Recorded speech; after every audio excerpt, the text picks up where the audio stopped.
It's easy to judge someone of what they're wearing. However, you don't know in their perimeter how far they've pushed that boat out. Do you get what I'm saying? So maybe on their level, that was literally them going hard. Yeah. And then it's easy for you to be like, well, you didn't do enough. And it's like, well, you never know. For them, that could have been enough. That could have been enough. I'm actually quite interested for this episode. So obviously we've had GUAP just go past. Yeah. And you guys normally do fashion feds, but you're doing it on the carpet this year. Yes, we did. How was that? In terms of the atmosphere, the ambience, it was amazing as per. Like, it's good to see creatives on the red carpet and being, you know, credited and, given awards for what they do in society. So I think it's big on what they've done.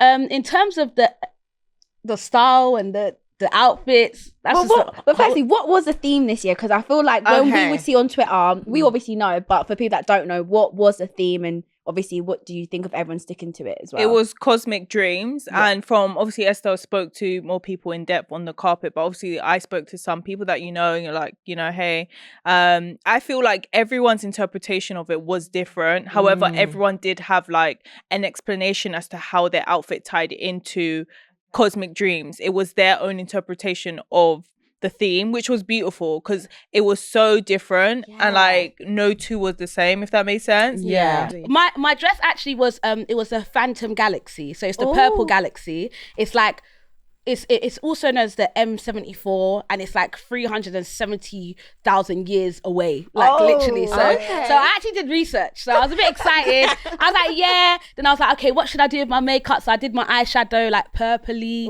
I got some purple contacts. So I was, and then I also did my hair into the asymmetrical bob, and I did the purple hair. So I proper went in. I was really excited about it. I knew so I was really hesitant to go because this was my actual first GUAP Gala. So Esther's been before. I hadn't gone before. So I was a bit hesitant to actually go because I was just like, I don't really know like what to expect. Is it my vibe? Like, what's the expectation here? So when I was basically encouraged to go, I was like, okay, fine, I'll go. And then when I looked at the theme, my only route, or how I saw it, because that was literally my only idea, was a shooting star. That was it. Yeah.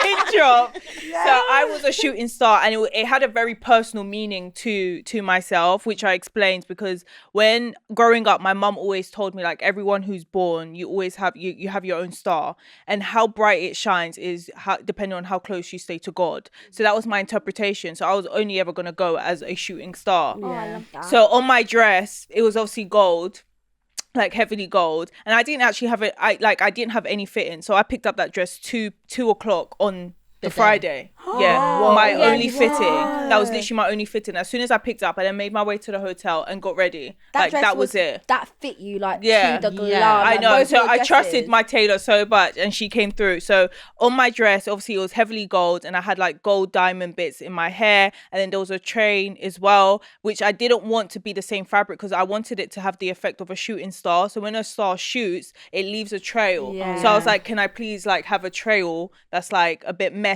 So it's like literally I'm like walking and I'm leaving a trail as like a shooting star would. So that was like my interpretation of cosmic dreams. I love it. Wow. It's so like interesting when you hear other people's interpretations, because it's like, okay. And I only ever wanted to do sexy glam as well. Like I just wanted to be sexy and glamorous. Okay, well, let's get into some of other people's outfits. I feel like we're like an extension of Fashion Feds right now.